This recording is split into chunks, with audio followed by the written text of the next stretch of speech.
I say Masons, I'm not saying all the Masons in the world, because I know some Masons, and Yeah. I would find, they're upstanding, nice people. Yes. But there seems to be a pocket within Masonry, the jesters being one, that's a little malevolent. And you, I believe, have also encountered some malevolence with Freemasonry. Well, that's what my clients have talked about. On one occasion, I was doing group therapy, and the whole issue of Masons came up, and I'd never heard of Masons as perpetrators prior to that. And so I asked the group, how many of you came from Masonic families? And so everybody but one raised their hand. So apparently it was very common. My assumption is that most Masons are probably decent human beings. But one thing about Masonry is it was a way that prohibited occult knowledge could be transmitted during eras of European history, when people would have been burned at the stake or otherwise severely punished for either practicing or articulating those views. So it was an opportunity for people to secretly talk about occult things. I'm guessing that many Masons have no interest in occultism. But my interpretation of Masonry is that it is a way of passing on some kinds of secret knowledge that were otherwise unacceptable in earlier European and European American traditions. So examples being Gnosticism. On one occasion, a woman called me up and said, "Would you be my therapist?" And I said, "No, I'm. Why do you even want me as your therapist?" So she said she was a ritual abuse survivor, and she said she was a programmer. And so she said she was a master programmer. So in order to work with her, she told me about the way she had been trained and the way she said that other programmers train victims. And so I didn't know if there was any truth to it, but there are certain like words, phrases, patterns of touch. So and that those kinds of stimuli could be paired with trauma. So anyway, she was describing a process of training whereby a person learned to become dissociative, and where the specific altered personalities could be trained to be what they were. And that's what so in discussing this, she talked about how I could access her parts, and I thought that it would be useful to see if it was safe to even do this with other people. And so on one occasion, I had a patient in the hospital, actually several patients in the hospital, and they started talking about certain words that were used in training, in rituals. So I don't want to be too graphic, and also I don't want to use highly triggering material that might be broadcast and might not be in the best interest of everyone. But anyway, so this became something that I became interested in. I wanted to check it out and see, is this really something, is this just a weird belief that some people have, or if the stimulus is used in a context where suggestibility would not be a factor, does it cause changes that can be objectively observed. And so basically I found that that was the case. There are some stimuli, some words with people that have been trained that way, and they will switch or dissociate. And one of the problems is that many of these survivors are unaware of the particular stimuli that they will be triggered by.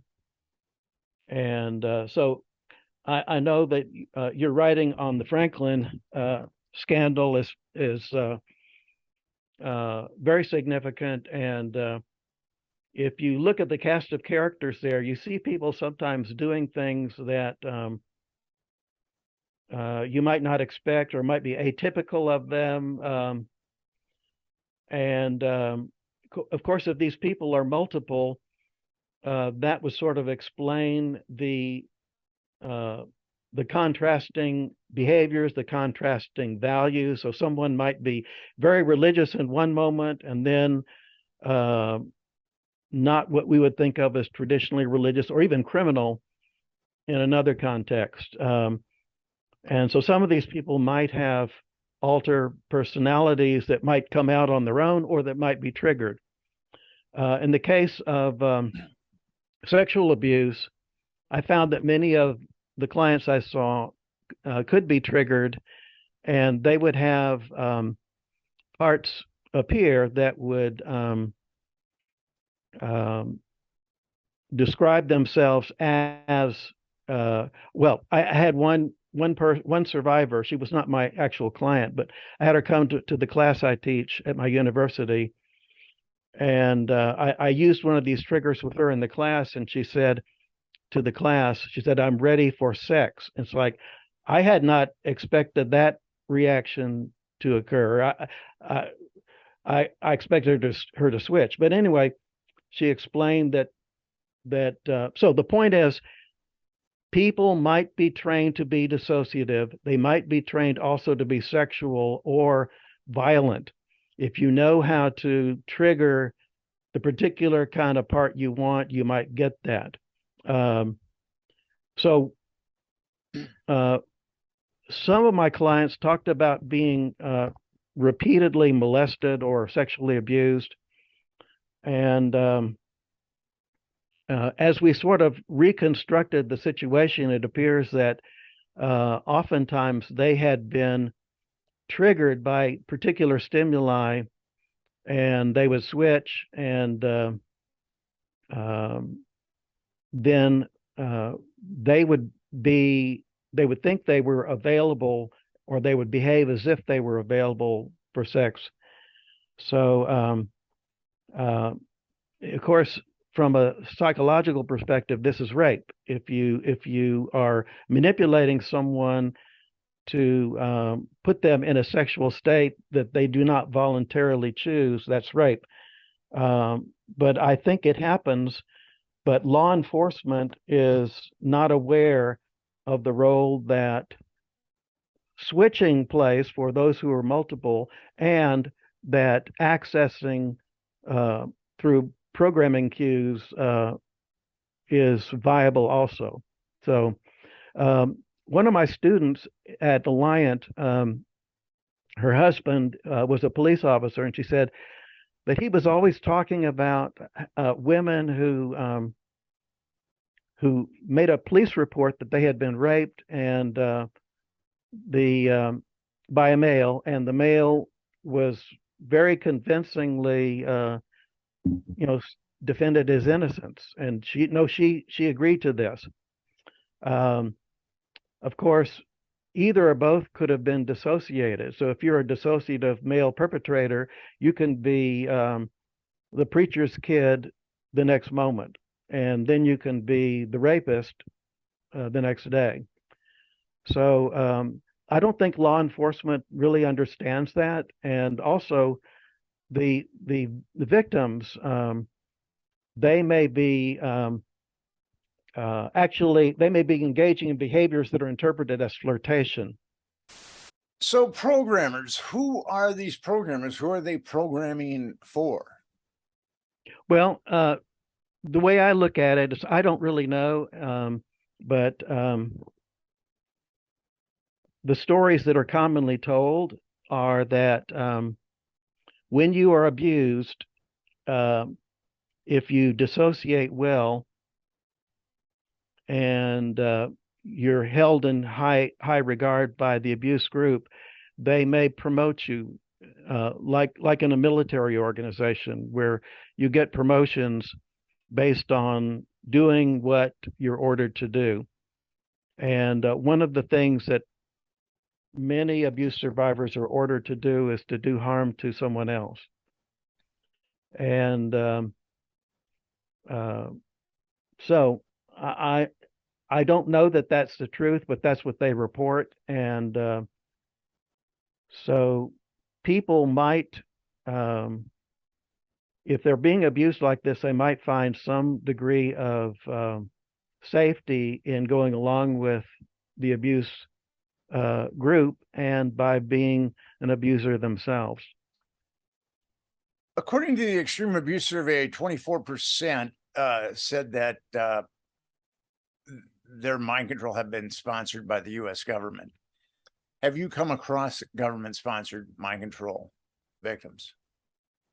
Well, I've come across people who say this. I'm not sure how much of this is government sponsored. Just like I said before, I'm not sure how much of this is really satanic. So if we go back to the Masons for a moment, the Masons are probably mostly honorable people, but because they're secret, there are some people who can do secret things there that are not commonly known. There are also spurious Freemasons, so one of the authors in this area is Lynn Brunet. I don't know if you have read any of her writing, Lynn Brunet from Australia. I am familiar with her, but I have not read her writing. Okay. She says she is a Masonic abuse survivor, and she wrote a book about Carl Jung and some other work related to art and some of the symbols used in art. But anyway, her way of avoiding being labeled as an anti-Mason is that she talks about spurious Freemasonry.